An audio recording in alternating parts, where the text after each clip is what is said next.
Monsieur Larive.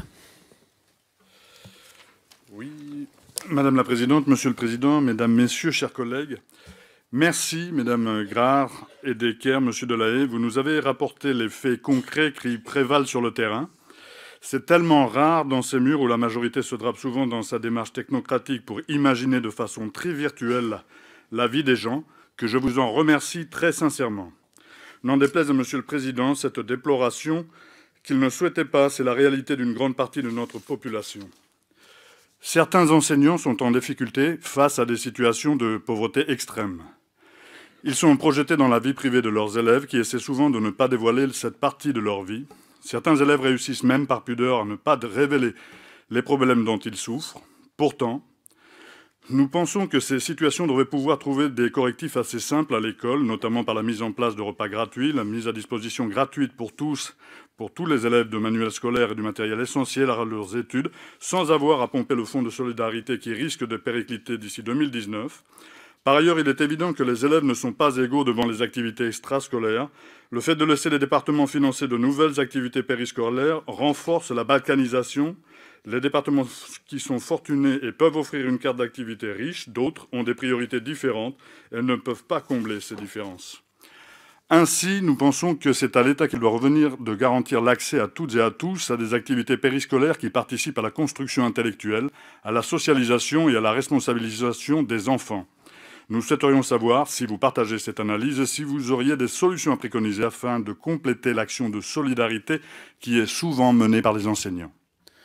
Merci, Monsieur Larive.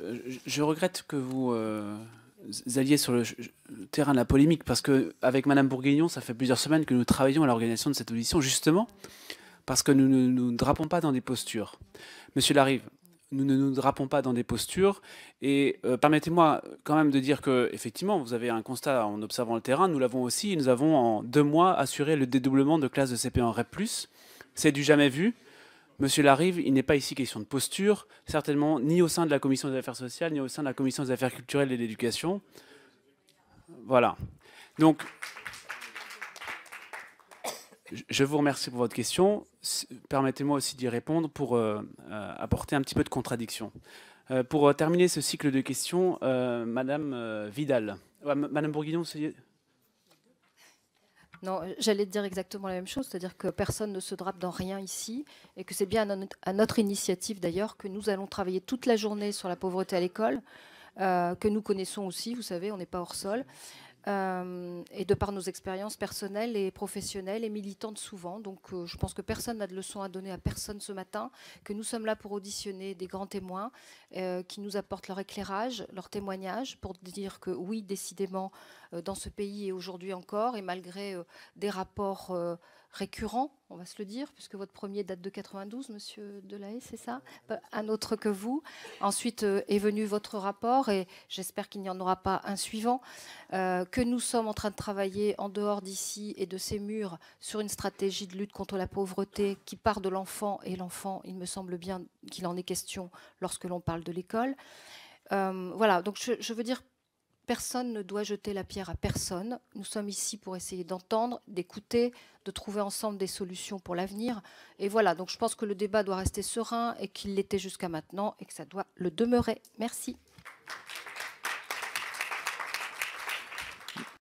Sur les activités en dehors de l'école, juste quand même un point sur un moment très important qui creuse les écarts entre les élèves, c'est le moment de l'aide au travail personnel après la classe.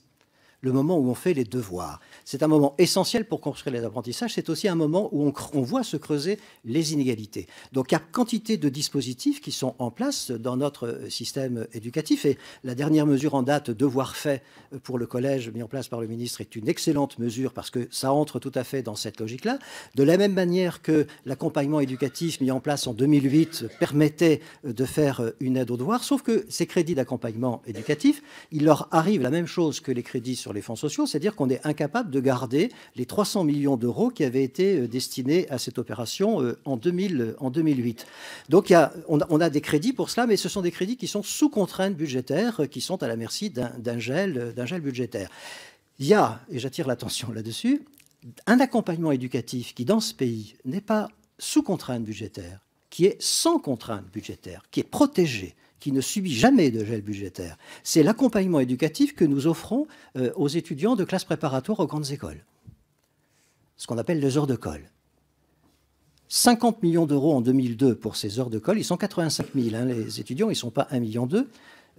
50 millions d'euros pour l'accompagnement éducatif en classe préparatoire aux grandes écoles en 2002. 70 millions d'euros aujourd'hui pour ce même accompagnement éducatif. Cette somme que nous n'arrivons pas à garder pour les fonds sociaux, nous arrivons à la garder, cette somme, pour l'accompagnement éducatif en classe préparatoire aux grandes écoles.